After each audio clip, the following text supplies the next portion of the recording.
Salut tout le monde. Ça y est, les résultats du groupe La Poste 2023 sont tombés et vous savez quoi? Ils sont positifs. Si on compare à 2022, c'est la progression générale.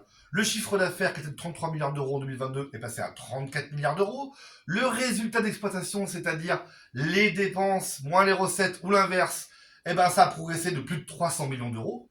Et le bénéfice qui était de 1 milliard d'euros en 2022, on l'imaginait là encore en progression. Eh bien non, il ne sera que de 514 millions d'euros. Pourquoi? Parce que la Poste a investi comme en bonne entreprise capitaliste, et comme souvent, les investissements, c'est foireux. Et c'est nous qui en payons les pots cassés. La Russie, on a investi plus de 100 millions d'euros, c'est raté. En Italie, on a acheté une boîte italienne qui s'appelle BRT, qui s'est avérée mafieuse. Résultat, il faut rembourser le fisc italien, 170 millions d'euros à d'arriéré. Stuart, la filiale Urbi, c'est foiré. Quant à la Poste Mobile, c'est terminé. Et My French Bank, qui était une révolution bancaire, un fiasco. Donc, la prime d'intéressement qui est calculée sur le bénéfice, qui aurait dû être en progression, on avait plus de 800 euros l'année dernière, on aurait dû avoir dans les 900 1000 euros de prix d'intéressement, elle ne sera que de 500 euros et quelques. Et évidemment, les Cassandres de dire « Ah, mais on devait avoir normalement 0 ou seulement 100 ou 200 ». Non, en fait. On doit avoir le résultat du travail que nous, postières et postiers, on fournit. Et c'est pas 500 balles le prix d'intéressement qu'on doit avoir, mais bien 1000 euros. Il y a donc un énorme manque à gagner.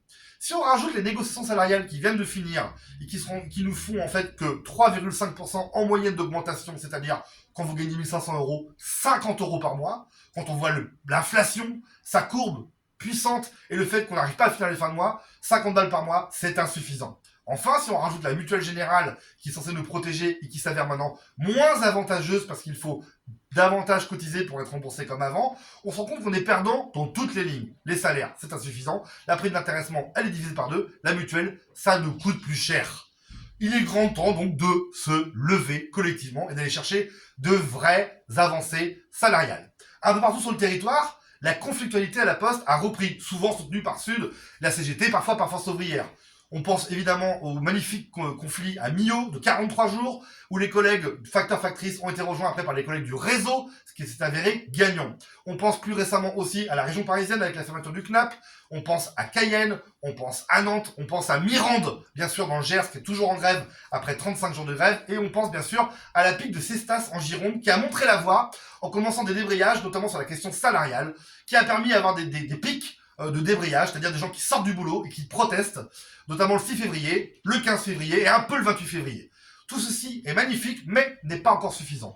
Voilà pourquoi il nous faut une grande date de grève dans le paysage. Une date de grève où postières et postiers de tous les métiers, on va aller revendiquer une chose simple, une vraie hausse des salaires. Et une deuxième chose simple, il y en a marre de la précarité, de la sous-traitance et des intérimaires qui ne sont jamais CDIsés. Voilà nos deux grands credos pour la date du 2 avril qu'on vous propose.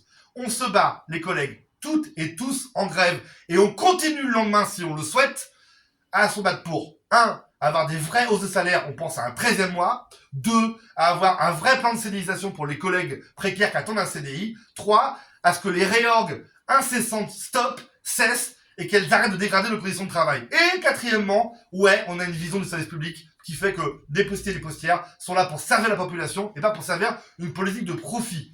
Voilà les collègues, vous avez tous les arguments pour vous battre. Organisez-vous collectivement, avec tous les syndicats, dans vos secteurs, dans vos métiers. La date du 2 avril, elle est à tout le monde. C'est une date qui doit nous permettre de nous mobiliser massivement et de montrer au patronat postal que leur politique, ça suffit, et qu'il est grand temps qu'on ait le fruit de notre travail et non pas le fruit de leur connerie. À bientôt!